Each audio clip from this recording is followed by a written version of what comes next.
The first thing people noticed was how quiet Hollowbrook had become.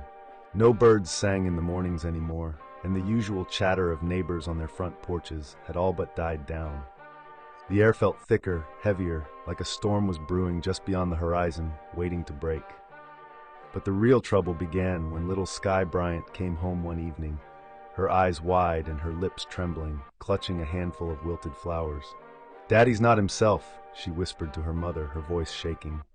"He looks like Daddy, but he's not." Mrs. Bryant knelt beside her daughter, brushing a lock of hair from her face. "What do you mean, sweetheart?"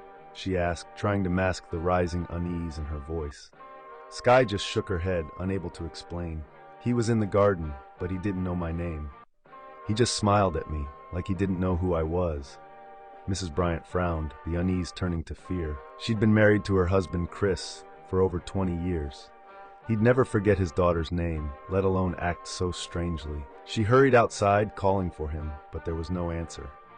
The garden was empty, the tools scattered, the earth freshly turned, but Chris was nowhere to be seen. As she turned to head back inside, she heard it. A faint rustling from the edge of the woods, where the trees pressed close to the garden. She squinted into the shadows, and there he was, standing just within the tree line, his back to her. "Chris," she called out, trying to keep her voice steady. "What are you doing out there?" Slowly he turned around. It was Chris, but not the Chris she knew. His face was pale, his eyes were dark and hollow, and his smile, oh, that smile, stretched too far across his face, like someone had pulled at the corners of his mouth until it couldn't stretch any further. Mrs. Bryant felt her heart skip a beat. She didn't move. She couldn't. "Are you coming inside?" she asked, her voice trembling. Chris tilted his head, studying her with an unnerving curiosity. "No," he said finally, his voice slow and deliberate, as though he was testing out the words for the first time. "I think I'll stay here." She stared at him, trying to understand what was happening, but nothing made sense. The man before her was her husband, but something deep in her bones told her that he wasn't. Something had changed, something she couldn't see but could feel. A cold dread washed over her. Without another word, she backed away, retreating into the safety of her home. She locked the door behind her, pressing her back against it, as though it could keep out whatever was standing in her garden. Sky was watching from the kitchen, her eyes wide with fear. "What's wrong with Daddy?" she whispered. "I don't know," Mrs. Bryant replied, her voice cracking. "I don't know, but we're going to be okay." But as the days passed, Mrs. Bryant couldn't shake the unease that clung to her. She found herself lying awake at night, staring at the ceiling, listening to the sound of Chris's breathing beside her, slow, steady, but somehow wrong. It wasn't long before more people in Hollowbrook began to notice similar changes in their loved ones. Husbands, wives, children, they all started to act just a little bit off. Too quiet, too still, and that smile, that terrible, too wide smile, became a familiar sight on the faces of friends and family alike. One evening, after another unsettling day, Mrs. Bryant found herself standing at the kitchen sink, her hands trembling as she washed the dishes.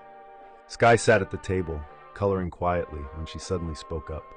"Mommy," Sky said, her voice barely above a whisper, "they not like us."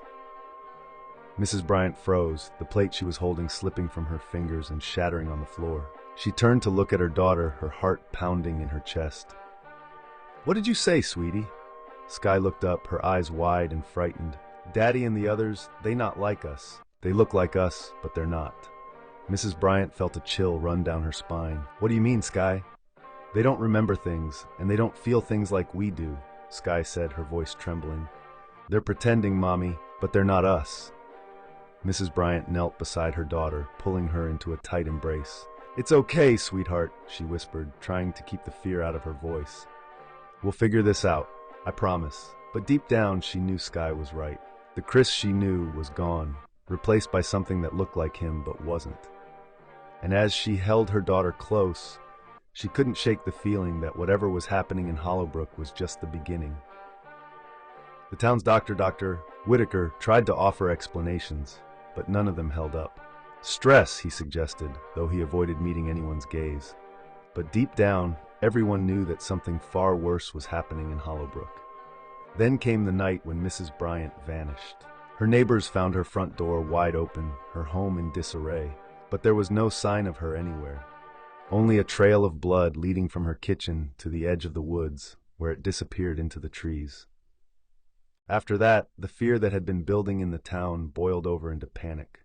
People began locking their doors and windows, staying inside after dark. But it didn't matter. Whatever was happening, it was spreading. The town was changing, and so were its people. They still looked like themselves, at least on the surface, but something else had taken their place. Something that watched with empty eyes and smiled with too many teeth. And all anyone could do was wait and wonder, who would be next?